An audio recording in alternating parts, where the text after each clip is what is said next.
Okay, guys, so it never stops for guys Sako. The grind is always, whether it's coaching, whether it's selling soap, shipping soap, whatever, developing soap, new product lines, the whole deal. You were just in Kentucky last week. I was in Kentucky last week, yeah. What was going on there? National Duels. We entered a partnership with the NWCA. We're the official sponsor for college, high school, and all levels of wrestling in the United States now. Okay, and then I was actually on a podcast, actually a radio show in Iowa yesterday. Okay. You worked with them. They interviewed you. Yes, yeah. They interviewed me, and I said I've only been interviewed by two people, you and Cody Walters. I got interviewed by Tony Hager and those guys, and you work with them as well. Yes. Who do you not have a partnership with, man? There's actually more new partnerships on the way that are kind of still in the works, there's right? Big ones, but if there's somebody I don't have a partnership with, I need to know so I can make the partnership. Why are creating these human relationships and these human resources? Why it's so important to you guys? Well, it gives me a sense of worth. I mean, if I could work with companies like the one we just mentioned, UWW, United World Wrestling, we're going to put together a protocol for high-gainer wrestlers around the world. It gives our company a sense of worth. So you look at that national duels. It was loaded. It was all levels too. It was multi-divisional, NCAA, NAIA. It was all those divisions, right? Yep. What's that like for exposure for defense?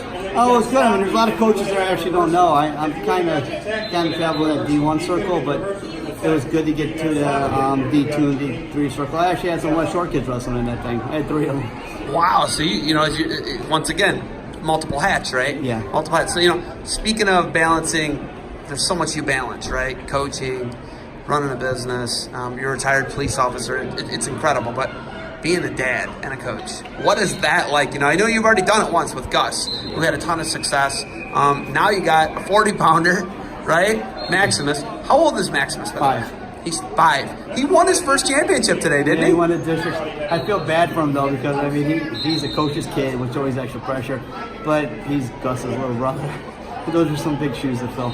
Yeah, no question. But like, you're there. I walk up and it's an injury time, and he's smashing the guy 9-0, right? He's working the guy. You guys have this crazy long blood timeout. What are you talking to him about in that blood timeout? Just try to keep him focused. Try not to let him cry. I mean, he's 5 years old.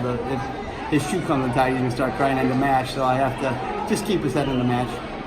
You're starting to run events, man. You had the Defense Soap Duels, huge success, one of the toughest tournaments, duel-wise, one-day tournament, it's the toughest in the country. I don't think there's any question. Multi-day, then you got VAC duels, you got National Middle School duels, but when you're looking at running events, what's it like expanding into events like you just did, last month at Cleveland State? Well, I just kind of watched that event unfold. Like I said, Bill Mays ran the Cleveland State guys, actually ran that event and did a good thing. I've been around wrestling long enough to know how to put together a 12-team, pool bracket. So it was pretty easy. That's all I did really. Working with Ohio Athletic Committee, OAC, you guys have been coming to this. You guys have a partnership. Speaking of partnerships, right? What's it like working with these guys at OAC? Oh, they don't get any better. I mean, they're actually like one of the first major partnerships we ever had. And I would never think of going any place with that or where they're not. I mean, they're fantastic. All right. What between here and there? How many of these districts? There's 8 of these total. This is the first one for grade school, and then I think there's 8 more junior high. How many of those are you going to go to? I'm not sure. I'm in Tulsa next week. I think I leave Wednesday for Tulsa, so I won't drive the box truck 18 hours. It's horrible. But I'll be in Tulsa, and then when I come back, we'll probably take a look at the schedule. We're going to miss Thomas Worthington this week, I think. I might have some of my assistants go down there. What's wrong with being retired? Why don't you want to be retired? The object of the game is to keep your eyes open as long as possible. There'll be time for rest at the end there. All right. You got anything else for me? No, keep up the good work and defend what you built. All right. Offense. Offense wins titles, right? No, offense wins matches. Offense wins matches. Defense keeps you on the mat. Okay, that's the I use defend what you built. Defend what you built's the one I like to use. Those guys on the radio show use the other one. That was the original one, and that's our roots are wrestling, so it's very wrestling oriented.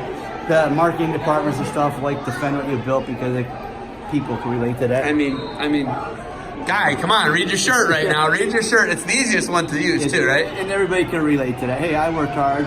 I don't want to screw it up. Let me defend what I built. Big deal. All right, hey, thanks for the time. Safe travels back to Vermillion, and it's always good catching up with you. Yep, thanks, Deb.